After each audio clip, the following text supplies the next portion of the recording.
Hey everyone, welcome back to another UK couple doing things video. Today we've got another client and we're doing a gaming lounge makeover. Yeah, so they have this L-shaped living room and they use it also as a TV area with a couch. There's a dining table which is also a gaming table, and they have lots of different storage options. And what we are planning to do is sort of stack up the storage to make it look a bit more cool and add some lighting accent. So there are two walls that we are mainly going to focus on. One of the wall colors, like the one behind us, is going to change to something more interesting. And most of the stuff is from IKEA, and everything that we use as usual we will show it to you in our video and maybe even link it down below. And so yeah, let's get going.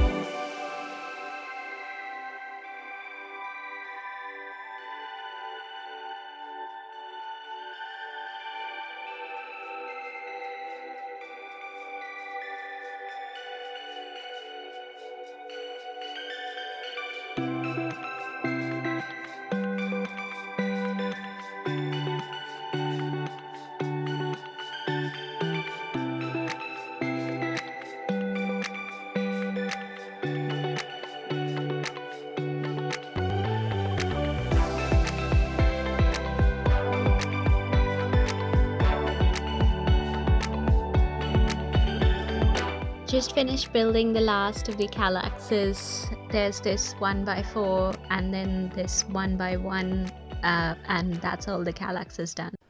Hey everyone, it's Sunday today.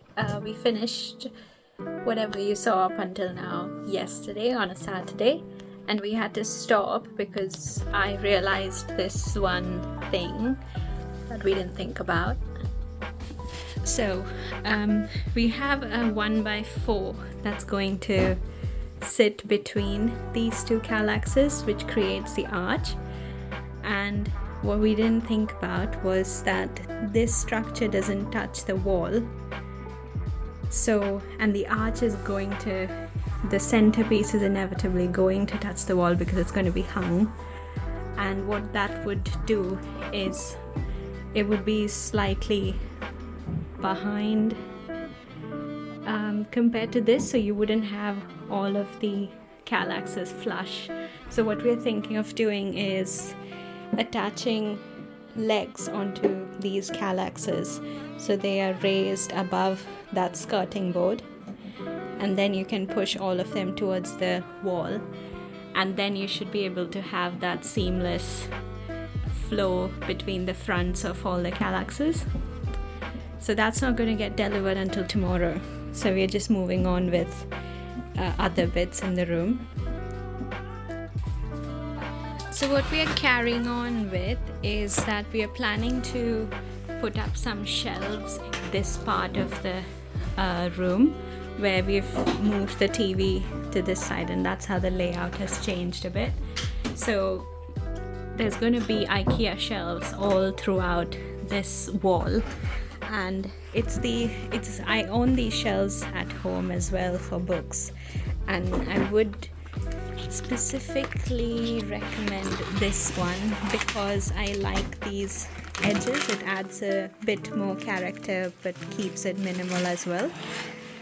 So we couldn't get two of these long shelves, so we've actually got one long and one short because that covers almost the whole width, and hopefully that doesn't look too out of place. So we are planning to put the longer one on this side just so it looks more seamless. And yeah, let's carry on.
what it's looking like now. We've already screwed all these in to the wall and covered those hook thingies, so it should be all secure and shouldn't be moving anymore.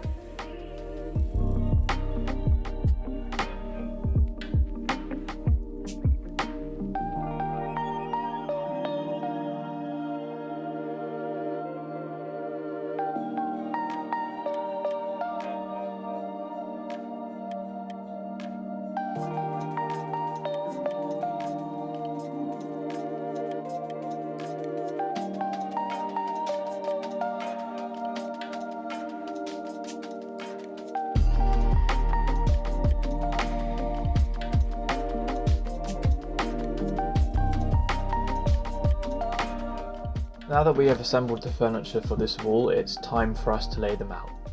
We want to use the entire width and height of the wall, but at the same time place them randomly, which creates an informal look. By leaving spaces lower down, our clients can make use of the wall space for art, or the furniture tops for showpieces and appliances. Whilst being random, we also made sure that we stacked high evenly across the wall so that we can place lighting in the right places.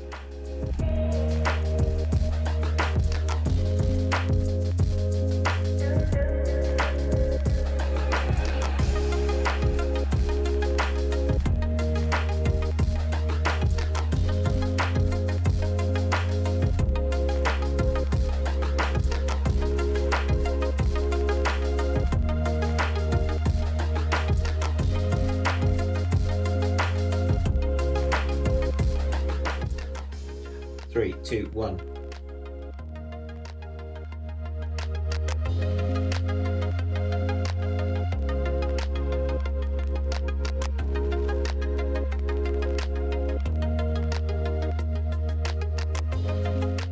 It would have been easy to ignore lighting under this kallax, however the value for money here is great.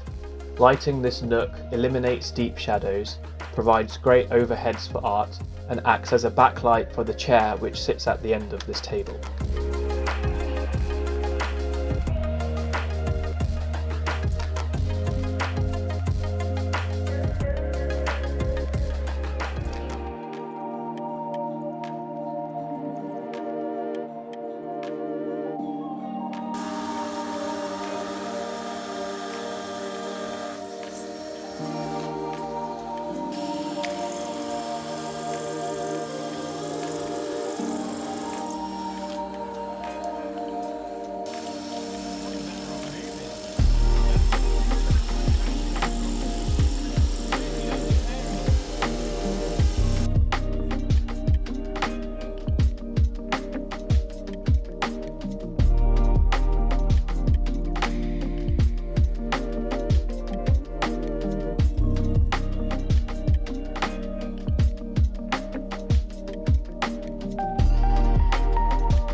We chose to place the undershelf lighting evenly between the brackets rather than evenly across the shelves. If you mount the light evenly across the shelves, any light close to a bracket would cause a deep shadow effect from the bracket. Lighting evenly between brackets will appear as an even finish. Our finishing touches involved trunking the lighting cables above the furniture. This provides a clean and tidy finish to a wall.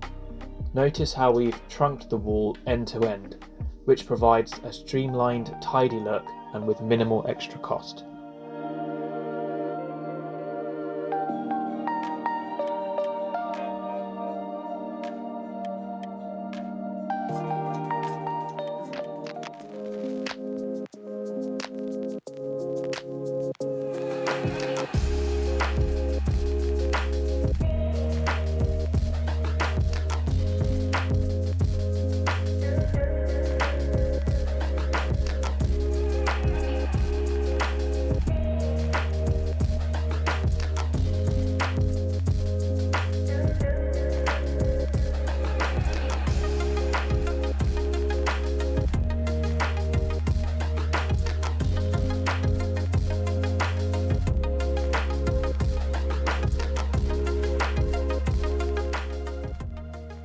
let's talk about the cost breakup of this project.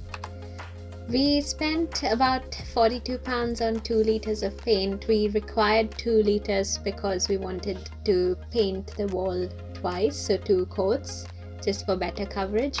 All the storage, shelving and lighting was bought from IKEA, and you'll find the details in the description. There were some additional soft furnishing pieces like lampshades and 2 rugs that was bought from Dunelm, I believe. Check the description again, and that's how much the total came up to. And please bear in mind that we've not included every single Kallax piece because a lot of them, one Billy bookcase and a few of the Kallax pieces were pre-owned, so we have just reused them to finish this project. So the estimate I would give for if you were to buy the entire setup, it would be around 1,400 total. And we've also not included any of the tools that we used during the project that we owned. Hey everyone, so this is the end of this project and I hope you enjoyed the transition. I don't think we have filmed everything really well, and Kiwi's not in the frame because he's off camera, and we're actually trying out our new camera. So yeah, hopefully the after shots look a little bit better than our previous videos. And yeah, I just wanted to give you an overview of what we tried to achieve with this transformation. The overall layout of the room was a little bit odd, and we just moved around some furniture to get some more space and make it seem a little more sensible. So what the intention was that normally when you walk into a space or a house, all the communal spaces and the common spaces where you can entertain and your friends, acquaintances can come visit, sit down, those spaces should be more easily accessible, whereas your private quarters and maybe your bedroom and more like office space, that should be harder to reach. Hence, in this L-shaped layout, when you enter the room, the first thing that you access now is the game table where our clients entertain their friends and play games with. So hence we want that to be the forefront and the first thing you come to when you enter the room. And then as you move towards this side of the room and then going into this side shape, into the L section, it's a more secluded, it feels like a nook, it's more like a private space for them to relax and play games, watch TV. So hence we've changed that. It was kind of the opposite before we actually did the transition.